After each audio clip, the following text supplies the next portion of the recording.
The LitezAll Rechargeable 300 lumen light is bright, compact, and multifunctional. Let's take a closer look. Inside the package is the light and a micro USB charging cable. Since the light is rechargeable, it's best to charge it fully before first use. Plug the included charging cable into any USB power source, such as a wall or car charger, computer, or power bank. Plug the other end into the micro USB charging port. A red light turns off when charging is complete, and a full charge of its non-replaceable 800 mAh battery takes up to 3.5 hours.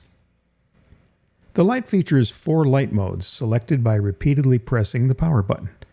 The 60 lumen forward-facing flashlight has a 7-hour continuous runtime. The front-facing light is 300 lumens on high brightness with a 4-hour runtime, and 100 lumens on low brightness with a 7-hour runtime.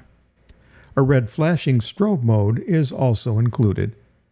On the back is an integrated multifunction stand, magnet, hook, and loop.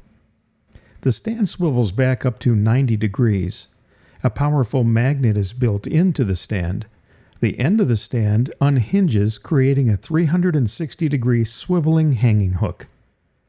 With the different lighting and aiming options, this LitezAll hand-free rechargeable light is a great asset around your home, office, campsite, workshop, and vehicle.